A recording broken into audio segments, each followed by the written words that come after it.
Control y Autosarres. Somos estudiantes de la Escuela Superior de Administración Pública, ESAP.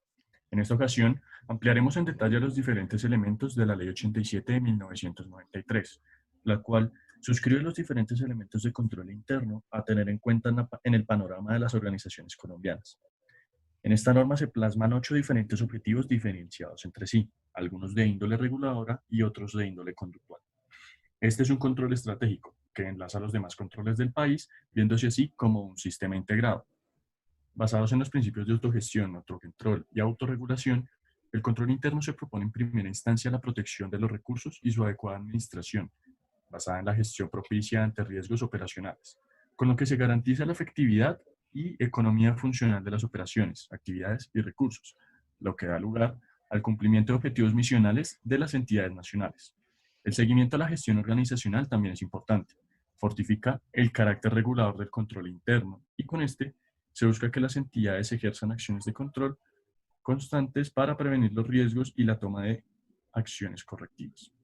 Con ello, como se ve en la gráfica central, se da cumplimiento al carácter regulador del control interno, además de que se busca pues de que se ejerzan acciones de control de índole correctiva y cumpliendo las políticas establecidas por MESI en relación con sus modelos de planeación y gestión y el de evaluación y seguimiento. Las actividades del país deben velar por la correcta planeación en su accionar público, de modo tal que se cumplan los objetivos, se dé lugar a la protección de recursos y ello es posible gracias a la planeación estratégica y a la estructuración sistemática de este tipo de objetivos y cumplimiento de misiones institucionales. Finalmente, este control interno ha evolucionado, ha dado lugar a los decretos 1599 de 2005 y 943 de 2014. De acuerdo con el caso que se ejemplifica en los links de sugerencia, se encuentra a cargo del Sistema Nacional de Control Interno, encabezado por la Presidencia de la República, el Consejo Asesor de Gobierno Nacional en materia del control interno y el Comité Institucional de Coordinación del mismo. Esta es la base para la creación de valor público, clave en la estructuración de las líneas de defensa en sus modos operacionales de control de la gerencia, la supervisión de riesgos, controles y el cumplimiento de objetivos institucionales.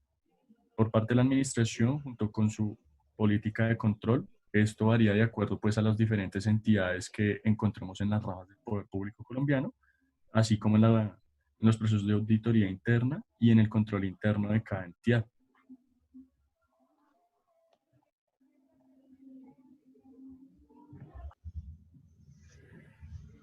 El artículo tercero de la Ley 87 nos presenta las características del control interno. En el literal A se considera que el control interno debe estar presente no solo en los sistemas financieros y contables, como solemos creer, sino que también en sistemas de planeación, de formación y operacionales. Al aplicar control a las entidades se logra cumplir los objetivos, metas y misiones de la entidad de manera más eficiente y en general las entidades pueden mejorar su desempeño. El literal B responde a la pregunta de quién debe establecer el sistema de control y nos dice que el encargado de ejecutar los procesos de control es el directivo de la entidad, ya que es la máxima autoridad. El literal C nos recuerda que al interior de las entidades públicas existen jerarquías y que cada funcionario que dirija a determinada área de la organización debe dar cuenta del control interno que se efectúa allí frente a su jefe inmediato. En cuanto al literal D, que nos habla de la unidad de control interno, y al literal E, que nos habla sobre el registro oportuno de informes operativos, administrativos y financieros, voy a tomar como referencia el documento del Departamento Administrativo de la Función Pública, que se llama Guía de Rol de las Unidades de Control Interno, Auditoría Interna o quien haga sus veces. Este nos comenta que la unidad de control interno, mediante su labor de evaluadora, determina la efectividad del sistema de control de la entidad, con miras a contribuir a la alta dirección en la toma de decisiones, esto pues para orientar el accionar administrativo hacia la consecución de los fines estatales. Esto precisamente se busca para agregar valor a la gestión de la entidad y mejorar las operaciones de la misma.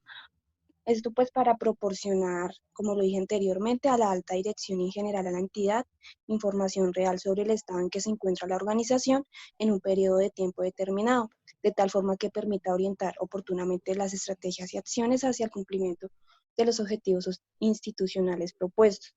Esto también nos hablaba como mecanismo de verificación y evaluación de control interno, pues deberá utilizarse los indicadores de desempeño, los informes de gestión y cualquier otro mecanismo moderno del control que implique pues el uso de la tecnología.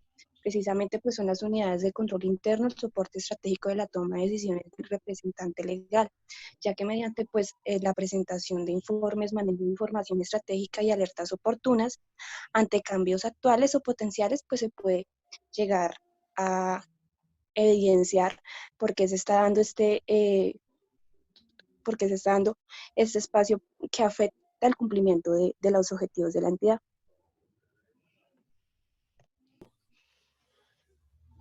Finalmente, en un ensayo de la Universidad Militar Nueva Granada de 2014, se presentan otras características a nivel general del control interno. La primera es que sean medibles, es decir, que es necesario cuantificar los resultados. Se debe identificar qué medir, cómo medir, quién va a medir, dónde y cuándo se va a medir.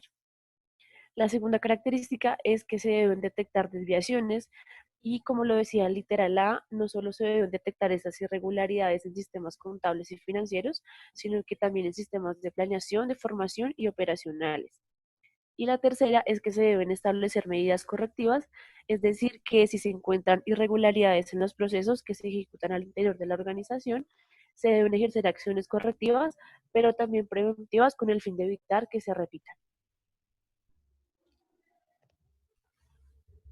Seguimos con el artículo 4, elementos para el sistema del control interno.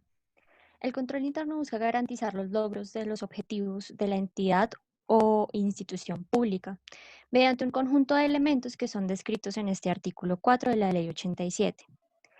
Estos elementos están relacionados con el establecimiento de metas, definición de políticas, adopción de sistemas de organización y de información que permitan una adecuada gestión, entre algunos otros. Estos elementos deben ser implementados bajo la responsabilidad de los directivos de cada entidad. Sin embargo, haciendo una revisión de este artículo de la mano con el documento de modelo integrado de planeación y gestión MIPG, que se encuentra relacionado en este tablero, vemos que el sistema de control interno no depende solamente de los directivos de cada entidad. Es responsabilidad de comités institucionales, oficinas de control interno y de los mismos servidores públicos que con su labor y responsabilidad pueden hacer que cada tarea o actividad que tienen a su cargo se maneje acorde a los lineamientos que se plantean para el control interno.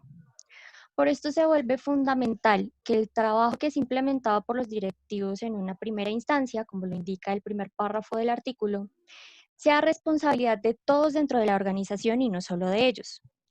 Si se establecen objetivos y metas en un plan estratégico, pero los funcionarios no tienen conocimiento o interés por este elemento, será muy difícil que se logre implementar adecuadamente el control interno en la entidad. Por eso, es responsabilidad de todos conocerlos y adoptarlos de forma eficiente y oportuna. Bueno, teniendo en cuenta lo anteriormente mencionado, se propone también un análisis de la evolución del sistema de control interno, como se ve en la imagen inferior izquierda. Acá se tienen en cuenta los elementos que han compuesto este sistema de control a lo largo de la historia, empezando por 1991 y terminando con el decreto 943 de 2014. Es pertinente hacer el análisis de que hace falta el decreto 1499 de 2017, el cual integra los sistemas de desarrollo administrativo y de gestión de la calidad en el mismo sistema de gestión.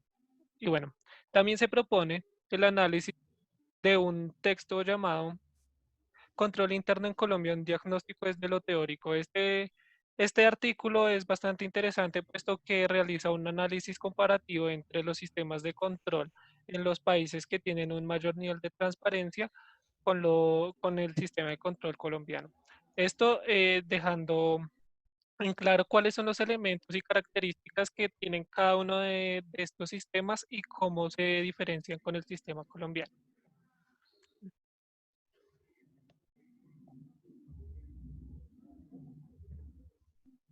¿De quién es responsabilidad el control interno? Para fines prácticos diremos que el control interno es responsabilidad del representante legal de la entidad o su ejecutivo de más alto nivel, dado el caso. Pero cabe recordar dos aspectos. El artículo 6 de la Ley 87 de 1993 nos recuerda que el control interno también es responsabilidad de los jefes de despacho, y como segundo aspecto, el decreto 648 de 2017, decreto que trata sobre el reglamento único del sector de la función pública, en su artículo 16, nos enuncia que debe existir una relación administrativa y estratégica del jefe de control interno y las demás instancias de la entidad. Así que la finalidad de ubicar responsables del control interno no solo trasciende la identificación de los actores, sino que trasciende la integración de los actores, puesto que cada individuo de la organización hace parte de la misma, y ese control interno un garante para un buen desarrollo de la cultura organizacional. 993 nos indica el campo de aplicación del control interno. Dentro de este campo se encuentran, primero, las entidades que pertenecen a cualquiera de las tres ramas del poder; segundo, los establecimientos públicos, como lo sería el ICBF, y el Instituto Colombiano para el Fomento de la Educación Superior. Tercero, tenemos las empresas industriales y comerciales del Estado, como lo serían Indumil y las licoreras departamentales. Cuarto, tendríamos a las sociedades de economía mixta.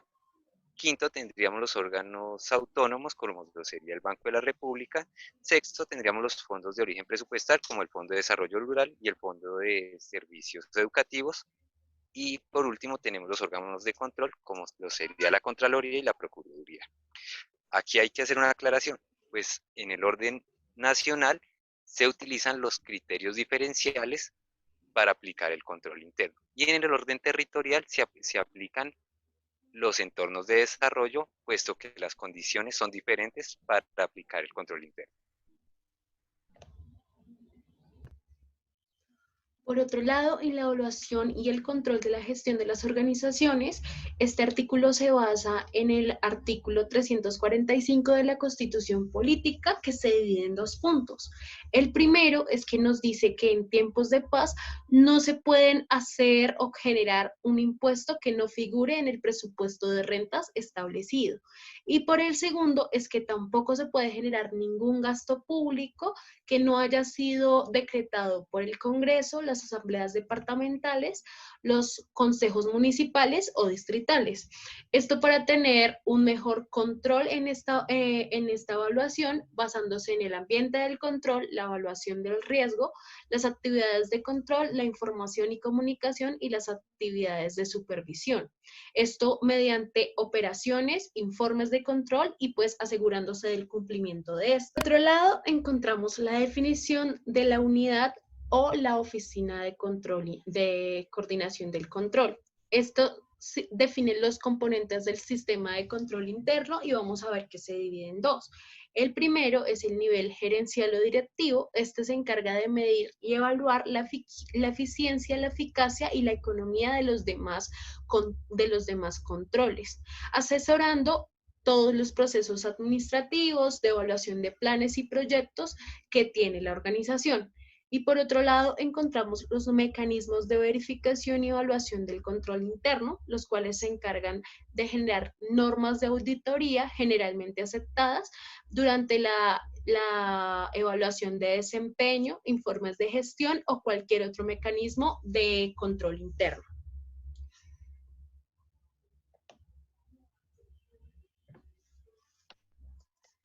Las funciones del auditor interno se encuentran enunciadas en el artículo 12 de la Ley 87 de 1993.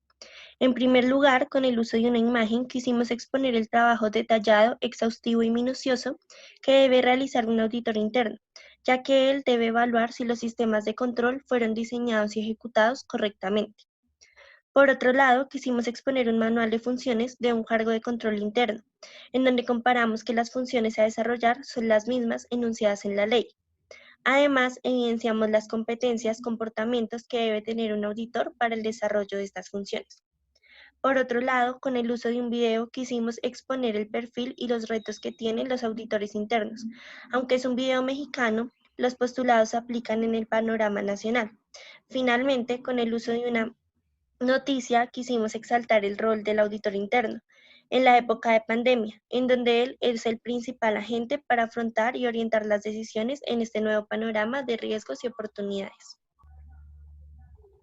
De manera conclusiva, en épocas de contingencia como la actual, la implementación de tales herramientas son imprescindibles para mejorar el accionar de las entidades públicas en el marco nacional, dando lugar así a avances contundentes en la lucha contra la corrupción y hacer del MIPG y de MESI modelos óptimos que mejoren la administración pública global, de modo científico, crítico e inclusivo.